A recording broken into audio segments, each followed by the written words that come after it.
మీ ఇంటి గుమ్మం ముందుకు ఎవరైనా బిచ్చగాడు వస్తే వాళ్లని చిరాకు పడి కసురుకుని కోపంగా వెళ్లగొడుతున్నారా? అయితే మీరు తెలియక చాలా పెద్ద భయంకరమైన తప్పు చేస్తున్నారు.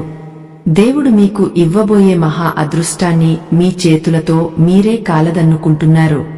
అవును, మీరు వింటున్నది అక్షరాలా నిజం. ఇంటి ముందుకు పట్టెడన్నం పెట్టమని అడుక్కుంటూ వచ్చే ప్రతి ఒక్కరూ కేవలం ఆకలితో మాత్రమే రారని మీకు తెలుసా? మన కర్మలను పరీక్షించడానికి, మనలోని అహంకారాన్ని అణచివేయడానికి సాక్షాత్తు ఆ శ్రీకృష్ణ పరమాత్మ స్వయంగా వాళ్ల రూపంలో వస్తాడని మన పురాణాలు రోషిస్తున్నాయి. ఈ రోజుల్లో ఉరుకులు పరుగుల జీవితంలో మనకు సమయం ఉండదు. సరిగ్గా మనం ఏదో ముఖ్యమైన పనిలో ఉన్నప్పుడో లేదా ప్రశాంతంగా భోజనం చేస్తున్నప్పుడో గేటు దగ్గర చప్పుడు అవుతుంది. ఎవరిని వెళ్లి చూస్తే ఒక బిచ్చగాడు నిలబడి ఉంటాడు. చాలా మంది వెంటనే పొద్దున్నే వచ్చేశారు, వీళ్లకి వేరే పనేం లేదా అంటూ విసుక్కుంటారు. మరికొందరు ఇంటి తలుపులు ముఖం మీదే దడేల్మని మూసేస్తుంటారు. ఇంకొందరైతే ఏకంగా భయపెట్టి పంపిస్తుంటారు. కాని ఇలా చేయడం వల్ల మన ఇంటికి రావలసిన సాక్షాత్తు ఆ లక్ష్మీదేవి కూడా వెనక్కి వెళ్లిపోతుందట. ఎవరినైతే మనం చీదరించుకుంటామో, ఎవరినైతే మనం కోపంతో బయటకు గెంటేస్తామో వాళ్లతో పాటు మన ఇంటి సుఖశాంతులు, సిరి సంపదలు కూడా శాశ్వతంగా బయటకు వెళ్లిపోతాయి అని మన పెద్దలు చెబుతారు. ఇది ఏదో సాధారణమైన విషయం కాదు. దీని వెనుక చాలా పెద్ద అద్భుతమైన ఆధ్యాత్మిక రహస్యం దాగ ఉంది. మనం వేసే పెడికెడు బియ్యం లేదా పెట్టే కొద్దిపాటి అన్నం మన తలరాతను ఎలా మారుస్తుందో తెలిస్తే మీరు ఆశ్చర్యపోతారు. దేవుడు మనల్ని డైరెక్ట్ గా వచ్చి ఏమీ అడగడు. ఇలాంటి రూపాల్లోనే వచ్చి మన జాలిని, దయను పరీక్షిస్తాడు. దానగుణం ఉన్న ఇల్లు ఎప్పటికీ దరిద్రం బారిన పడదని శ్రీకృష్ణుడు స్పష్టంగా చెప్పాడు. అన్నం పరబ్రహ్మ స్వరూపం అని ఊరికే అనలేదు. ఆకలితో ఉన్నవాడికి పట్టెడన్నం పెడితే 100 గుళ్లకు వెళ్లి పూజలు చేసిన పుణ్యం కన్నా ఎక్కువ పుణ్యం దక్కుతుంది. కాని మనకి ఆ క్షణంలో వచ్చే కోపం మన కర్మల లెక్కలను పూర్తిగా మార్చేస్తుంది. సృష్టిలో ఏ జీవికైనా ఆకలి అనేది చాలా సహజమైన విషయం. కాని మనిషికి మాత్రమే ఎదుటివారి ఆకలిని తీర్చే అద్భుతమైన అవకాశం భగవంతుడు ఇచ్చాడు. ఆ అవకాశాన్ని మనం వాడుకుంటున్నామా లేదా అనేది ముఖ్యం. బిచ్చగాడు అనేది కేవలం ఒక పాత్ర మాత్రమే. ఆ పాత్ర వెనుక మనల్ని గమనిస్తున్న కంటికి కనిపించని శక్తి ఒకటి ఉంటుంది. అది గమనించకుండా మనం అహంకారంతో ప్రవర్తిస్తే రేపు మనం కూడా భగవంతుడి ముందు దోసిలి ఒగ్గ నిలబడినప్పుడు ఆయన కూడా మనల్ని అలాగే చూస్తాడేమో ఆలోచించండి. భయపడకండి.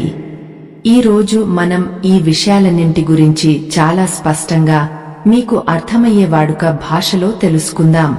ఈ వీడియోని ఎక్కడా స్కిప్ చేయకుండా పూర్తిగా చూడండి. ఈ వీడియోలో మీరు ముఖ్యంగా 3 విషయాలు నేర్చుకోబోతున్నారు. 1.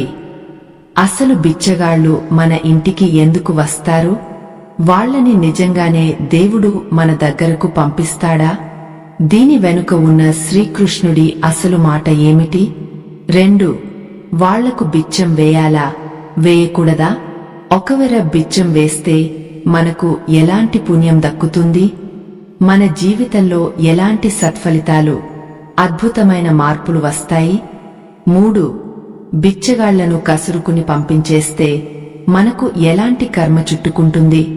మన ఇంటికి ఎలాంటి నష్టం జరుగుతుంది?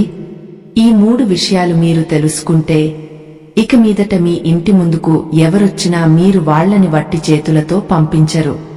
ఇక అసలు విషయానికి వస్తే ఈ సృష్టిలో ఏదీ కూడా ఊరికే జరగదు. ఆ భగవంతుడి శాసనం లేకుండా చీమ కూడా కుట్టదు అని మన పెద్దలు చెబుతుంటారు కదా.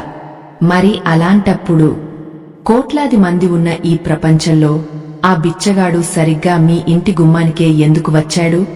పక్కన ఇన్ని వీధులు, ఇన్ని ఇళ్లు ఉండగా మీ గేటు దగ్గరే ఎందుకు నిలబడ్డాడు?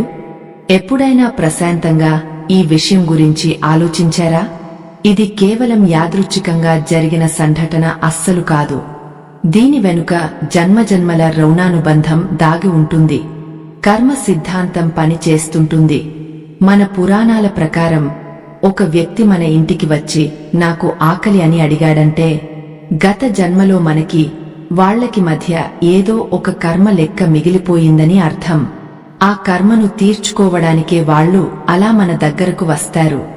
శ్రీకృష్ణ పరమాత్మ భగవద్గీతలో దానాల గురించి చాలా స్పష్టంగా ఖచ్చితంగా చెప్పాడు. దానం చేయడం అంటే మన దగ్గర ఉన్నది పోగొట్టుకోవడం కాదు, మన కర్మ ఖాతాలో అంతులేని పుణ్యాన్ని జమ చేసుకోవడం. అందులోనూ అన్నదానం మహాదానం. దేవుడు మన భక్తిని పరీక్షించడానికి ఎప్పుడు గుళ్ళో కూర్చొని వరం అడగడు. దరిద్ర నారాయణుడి రూపంలో, అంటే ఏమీ లేని అభాగ్యుడి రూపంలో నేరుగా మన ముందుకు వస్తాడు. ఆ రూపంలో వచ్చి మనలో ఎంత దయాగుణం ఉందో, ఎంత జాలి ఉందో ఆయన స్వయంగా చూస్తాడు. మనకి 10 రూపాయలు సంపాదించే సత్తా ఆయన ఇచ్చినప్పుడు అందులో కనీసం ₹1 ఆకలితో ఉన్నవాడికి పెడతాడా లేదా అని దేవుడు ఖచ్చితంగా పరీక్షిస్తాడు. మీరు ఆ బిచ్చగాడికి ఒక ముద్ద అన్నం పెట్టడం ద్వారా ఆ భగవంతుడి పరీక్షలో మీరు 100% గెలిచినట్టు లెక్క. ఇక వాస్తు శాస్త్రం ప్రకారం చూసుకుంటే మన ఇంటి ప్రధాన సింహద్వారం అనేది సాక్షాత్తు గడప లక్ష్మీదేవికి నిలయం. ఆ గుమ్మం దగ్గర నుంచే ఇంట్లోకి పాజిటివ్ ఎనర్జీ వస్తుంది. అలాగే సుఖశాంతులు లోపలికి ప్రవేశిస్తాయి. ఎవరైనా ఆకలితో ఆ గుమ్మం దగ్గరకు వచ్చినప్పుడు వాళ్లని కసురుకుని తిట్టి పంపించేస్తే వాళ్ల కడుపు మంట, వాళ్ల నిట్టూర్పు నేరుగా మన ఇంటి గుమ్మంపైనే పడుతుంది. ఆకలితో ఉన్నవాడి నిట్టూర్పు చాలా ప్రమాదకరమైనది. అది మన ఇంట్లోకి నెగటివ్ ఎనర్జీని విపరీతంగా ఆకర్షిస్తుంది. గుమ్మం దగ్గర కన్నీళ్లు పడితే ఇంటికి అరిష్టం అని పెద్దలు ఎందుకు అంటారు? అందుకే మనం ఇంట్లో ఎన్ని పూజలు చేసినా, ఎన్ని లక్షలు ఖర్చు పెట్టి వ్రతాలు చేసినా గుమ్మం ముందుకు వచ్చిన ఆకలిగొన్న ప్రాణిని దూరం పెడితే ఆ పూజల వల్ల ఎలాంటి ఫలితం దక్కదు. దేవుడికి కావాల్సింది మీరు పెట్టే ఖరీదైన నైవేద్యాలు, పట్టు వస్త్రాలు కాదు, తోటి మనిషి ఆకలిని గుర్తించే గొప్ప మనసు. ఇంకొక విషయం మీరు బాగా గుర్తుపెట్టుకోవాలి. దానం ఎప్పుడు కూడా అహంకారంతో చేయకూడదు. నేను ఇస్తున్నాను అనే గర్వం మన మనసులో రవంత కూడా ఉండకూడదు. దేవుడు నాకిచ్చాడు, నేను అందులో కొంత భాగాన్ని భగవంతుడి ఆజ్ఞగా తోటి మనిషికి ఇస్తున్నాను అనే స్వచ్ఛమైన భావనతో మాత్రమే ఉండాలి. బిచ్చగాళ్లు ఎప్పుడు కూడా మనల్ని అడగరు, ధర్మం చేయండి అని అడుగుతారు. అంటే మీ ధర్మాన్ని మీరు నిర్వర్తించండి అని వాళ్ళు మీకు గుర్తు చేస్తున్నారు అన్నమాట. వాళ్ళు ఆశీర్వదించకపోయినా పర్వాలేదు, కాని వాళ్ల ఉసురు మాత్రం మన ఇల్లు తగలకూడదు. మరి మీ ఇంటి గుమ్మం ముందుకు వచ్చిన బిచ్చగాళ్లను పదే పదే కసురుకుంటూ అవమానిస్తూ గెంటేస్తే ఏమవుతుంది? ఈ తప్పును ఇలాగే కొనసాగిస్తే మీ జీవితంలో జరిగే పరిణామాలు ఎలా ఉంటాయో ఇప్పుడు తెలుసుకుందాం. ఇది మిమ్మల్ని భయపెట్టడానికి చెప్పే మాట ఎంతమాత్రం కాదు. మన పురాణాలు, శాస్త్రాలు ఘోషిస్తున్న పచ్చి నిజం. మీరు చేసే ఈ చిన్న తప్పు మీ కర్మ ఖాతాలో ఎంత పెద్ద నెగటివ్ బ్యాలెన్స్ సృష్టిస్తుందో తెలిస్తే నిజంగా వణికిపోతారు. ముందుగా మీరు అర్థం చేసుకోవాల్సిన ఒక ముఖ్యమైన విషయం ఉంది. అన్నార్థులను, అంటే ఆకలితో అల్లాడిపోతూ మీ గుమ్మం మెట్లెక్కిన వాళ్లను బాధపెడితే మీరు ఎంత కష్టపడి సంపాదించినా ఆ డబ్బు మీ ఇంట్లో ఎప్పటికీ నిలవదు. లక్ష్మీదేవి ఎప్పుడూ ప్రశాంతత, దయ, కరుణ ఉన్న చోటే స్థిరంగా ఉంటుంది. మీ ఇంటి గుమ్మం దగ్గర ఒక మనిషి ఆకలితో అల్లాడిపోతుంటే అతన్ని చీదరించుకున్నప్పుడు వచ్చే నెగటివ్ వైబ్రేషన్స్ మీ ఇంట్లోని పాజిటివ్ శక్తిని పూర్తిగా నాశనం చేస్తాయి.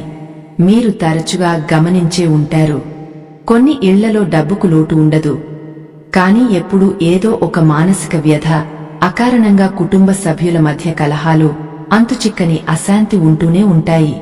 దీనికి ప్రధాన కారణం తెలియక వాళ్లు చేసే ఇలాంటి కర్మ దోషాలే. అతిథి దేవో భవ అని మన సనాతన ధర్మం చెబుతోంది. అతిథి అంటే కేవలం పండుగలకు వచ్చే బంధువులు మాత్రమే కాదు. అనుకోకుండా ఆకలితో మీ గుమ్మం తొక్కే ప్రతి ప్రాణి దేవుడితో సమానమే. వాళ్లని తిట్టి పంపించడం వల్ల మీ ఇంటికి ఉన్న రక్షణ వలయం, అంటే వాస్తు బలం తీవ్రంగా దెబ్బతింటుంది. ముఖ్యంగా మీ పిల్లల భవిష్యత్తు మీద దీని ప్రభావం చాలా భయంకరంగా పడుతుంది. మీరు చేసే పుణ్యం మీ పిల్లలకు శ్రీరామరక్షగా ఎలా మారుతుందో, మీరు చేసే ఈ పాప కర్మ కూడా మీ వంశంపైనే నల్లటి నీడలా పడుతుంది. ఇంట్లో జరగాల్సిన శుభకార్యాలు అకారణంగా ఆగిపోవడం, చేసే వృత్తి వ్యాపారాల్లో ఊహించని నష్టాలు రావడం, చేతికొచ్చిన పనులు చివరి నిమిషంలో చెడిపోవడం లాంటివి ఖచ్చితంగా జరుగుతాయి.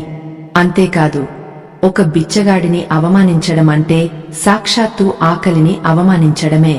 ఆకలిని అవమానించిన వాడికి పట్టుకునేది భయంకరమైన అన్నదోషం. ఈ అన్నదోషం వల్ల ఇంట్లో అన్నపూర్ణాదేవి అనుగ్రహం క్రమంగా తగ్గిపోతుంది. డైనింగ్ టేబుల్ మీద పంచభక్ష్య పరమాన్నాలు ఉన్నా కూడా వాటిని ప్రశాంతంగా తినలేని పరిస్థితి వస్తుంది. మీరు దేవుడికి ఎన్ని రకాల నైవేద్యాలు పెట్టినా దేవుడు వాటిని స్వీకరించడు.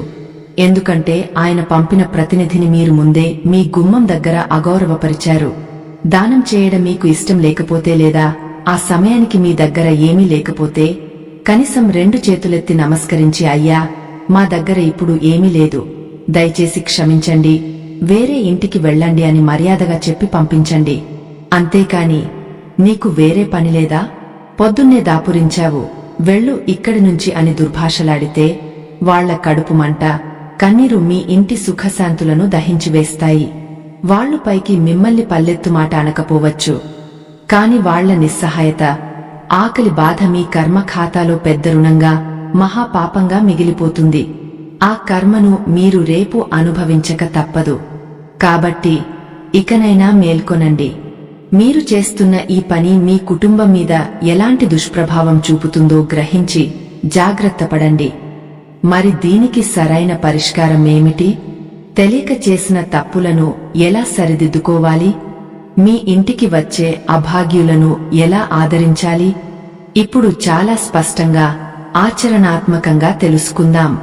ముందుగా మీరు చేయాల్సిన అతి ముఖ్యమైన పని, ఈ రోజు నుంచి మీ ఇంటి గుమ్మం ముందుకు ఎవరు అడుక్కోవడానికి వచ్చినా విసుక్కోవడం, ముఖం చిట్లించుకోవడం పూర్తిగా మానేయండి.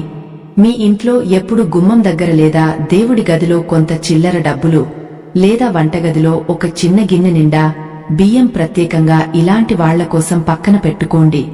ఎవరైనా రాగానే చిరునవ్వుతో, ఎలాంటి అహంకారం లేకుండా వారికి అది దానంగా ఇవ్వండి. మీరు ఇచ్చేది ఒక గుప్పెడు బియ్యమైనా సరే, అది మీ కర్మలను పూర్తిగా శుద్ధి చేస్తుంది. ఒకవేళ మీ ఇంట్లో నిజంగానే వాళ్లకు ఇవ్వడానికి ఆ సమయానికి ఏమీ లేదనుకోండి, దయచేసి కనీసం వాళ్లకి ఒక గ్లాసు చల్లటి మంచినీళ్లు ఇవ్వండి. ఎండలో నడిచి వచ్చేవాడికి గుక్కెడు నీళ్లు ఇస్తే అంతకన్నా మహాపుణ్యం ఇంకొకటి లేదు అని శాస్త్రాలు చెబుతున్నాయి. ఈ ఒక్క చిన్న పని మీ ఇంట్లోని ఎన్నో వాస్తు దోషాలను, గ్రహ దోషాలను ఇట్టే పారద్రోలుతుంది. మీరు ఏదైనా ఇచ్చేటప్పుడు మనసులో కృష్ణార్పణమస్తు అని అనుకుంటూ ఇవ్వండి. అంటే నేను ఇచ్చే ఈ చిన్న దానం సాక్షాత్తు ఆ కన్నయ్యకే చెందుతుంది అని బలంగా భావించండి. ఇలా చేయడం వల్ల మీ దానానికి ఉన్న శక్తి 100 రెట్లు పెరుగుతుంది. వాళ్లు ఆ బియ్యాన్ని లేదా అన్నాన్ని తీసుకుని వెళ్లేటప్పుడు వాళ్ల ముఖంలో కనిపించే ఆ చిన్న సంతోషం మీ ఇంటికి శ్రీరామరక్షగా మారుతుంది. ఇంట్లో ప్రతిరోజు వంట చేసేటప్పుడు ముందుగా ఒక పడికెడు బియ్యం తీసి పక్కన ఒక డబ్బాలో వేసే అలవాటు చేసుకోండి. దానిని వారానికో, నెలకో ఒకసారి ఎవరికైనా పేదవారికి లేదా అనాథాశ్రమానికి దానంగా ఇవ్వండి. దీన్నే గుప్తదానం అంటారు. ఇలాంటి చిన్న చిన్న పనులు మీ ఇంటిని సుఖ సంతోషాలతో నింపుతాయి. మీ ప్రవర్తనను, దానగుణాన్ని చూసి మీ పిల్లలు కూడా ఎంతో మంచి బుద్ధులు నేర్చుకుంటారు. రేపటి రోజున వాళ్లు సమాజంలో గొప్ప స్థాయికి వెళ్తారు. మీరు పెట్టే ముద్ద, మీరు చేసే ధర్మం ఎప్పటికీ వృధా పోదు. అది రెట్టింపు అయి మీకే తిరిగి వస్తుంది. అహంకారాన్ని వదిలిపెట్టండి, దయాగుణాన్ని పెంచుకోండి. లక్ష్మీదేవి మీ ఇల్లు వదిలి ఎప్పటికీ వెళ్లదు. ఆ భగవంతుడు మిమ్మల్ని, మీ కుటుంబాన్ని ఎల్లప్పుడూ చల్లగా చూస్తాడు. ఈ సమాచారం మీకు ఉపయోగపడితే కామెంట్స్లో ఓం మహాలక్ష్మియే నమః అని రాయండి. ఈ ధర్మ ప్రచారంలో భాగస్వాములు అవ్వాలనిపిస్తే స్క్రీన్పై ఉన్న స్కానర్ ద్వారా మీ చిరు కానుకను సమర్పించండి. ఆధ్యాత్మిక సమాచారం ఇక్కడితో ముగిసింది. స్వస్తి.